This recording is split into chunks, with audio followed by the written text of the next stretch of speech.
Guys, I have been given a lathe. So this is a tiny little Chinese mini lathe, and this thing is not technically working, but it was free.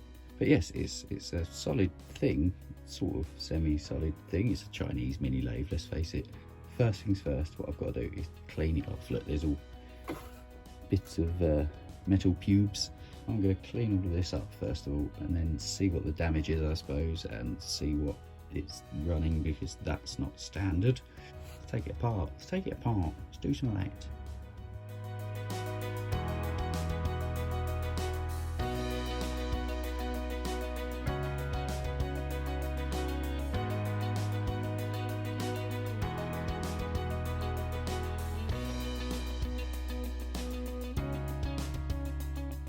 Right, so you can see I've stripped a lot of the bits off, which are all over here.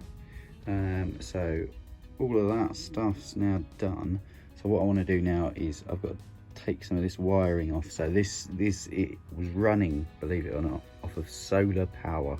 It was just as an experiment. Basically, the person that owned it before blew up the electronics that was in it, and then gave it away to my father-in-law, who then had a little fiddle, and he did get it running off of I think it was like 48 volts or something like that, but it wasn't that great. But I would like to see if I can get this thing back up running as a Chinese mini lathe, plug and play.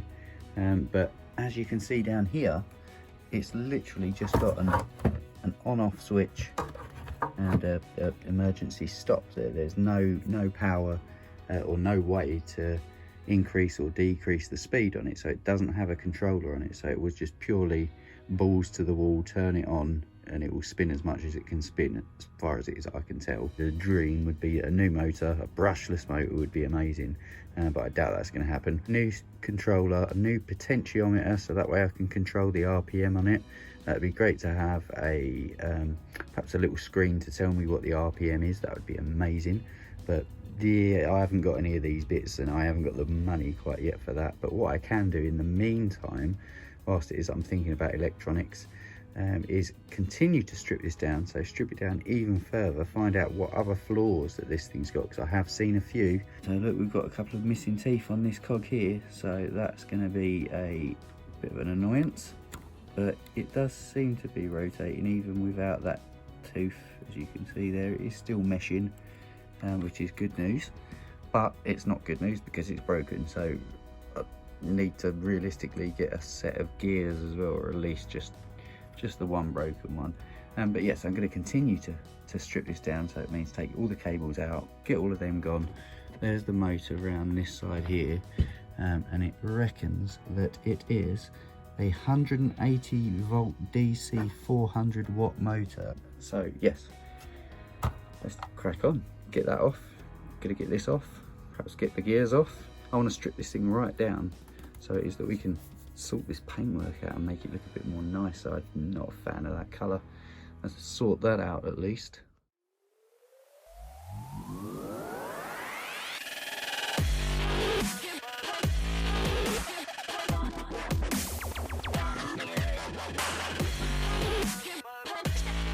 Right guys, so I have stripped this thing down as much as I dare really. I'm gonna take the electrics out of there, so it's a fresh plain box.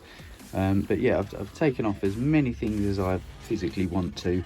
I'm not taking the bearings out, mainly because they seem to be seated really nice, and you know something, there's no wiggle or play or horrible noises in them. They feel really smooth, so I'm going to leave that like that.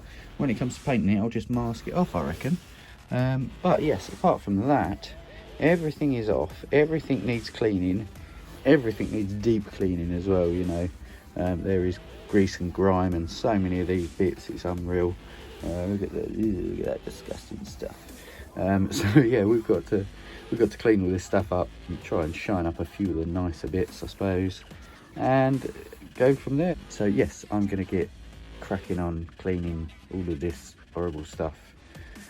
Yeah, let's do some of that, I suppose. Well guys, I have spent absolutely ages sanding all of these different bits. Anything that was blue, I've sanded it down and masked it off. The important information that's on it, decided to keep them on it. The rest of the stuff, I've still got to mask a few bits of holes and stuff, but yes, so far everything has been sanded down and cleaned up and that.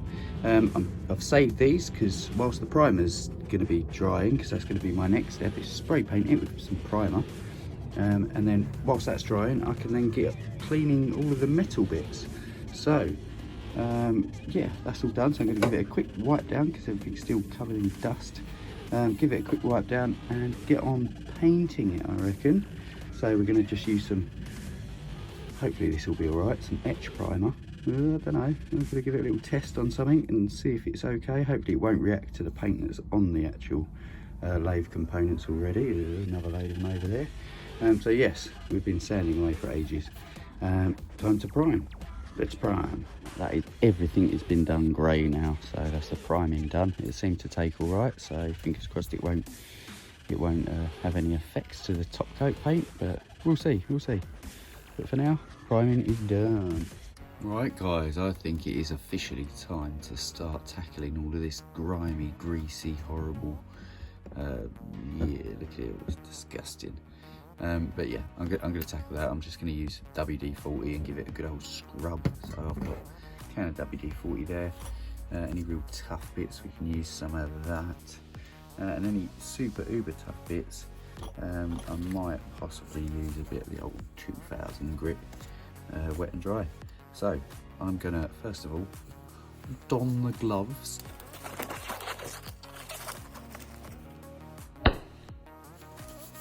Right, so I'm literally going to take this thing apart as much as I can. Every single thing that's on this lathe, I have stripped it down one way or another. So I'm going to continue doing that with this thing. So I'll tell you what, I'll probably time lapse it for you. Yes.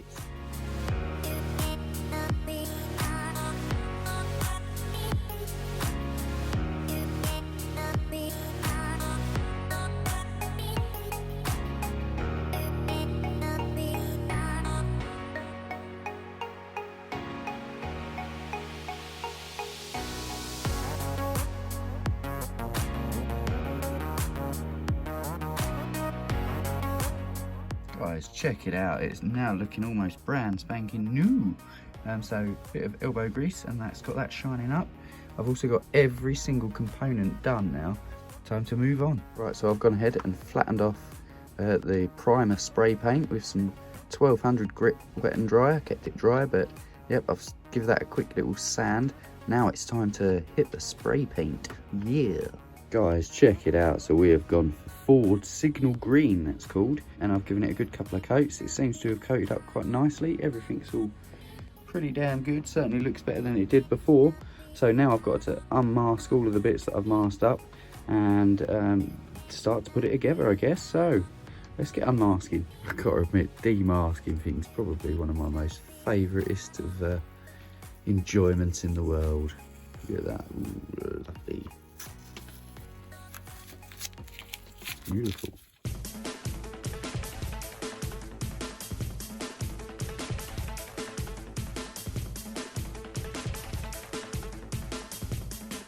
Right, so another thing that I want to do with this is I want to paint inside of here with some more hard wearing paint. So I've got some of this stuff here, which is some old brake caliper paint, and it's pretty tough stuff. So I think that would look quite cool as well, actually, a bit of red. So yeah, I'm going to paint inside of here red. So let's do that.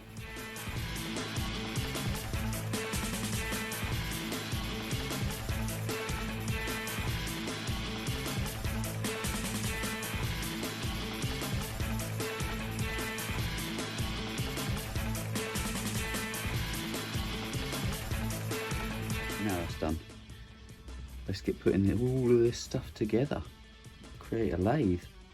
Oh god, I gotta remember how it all goes. Right, let's do it.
check it out, it is all finally back together. I did remember how it all went, so that was amazing.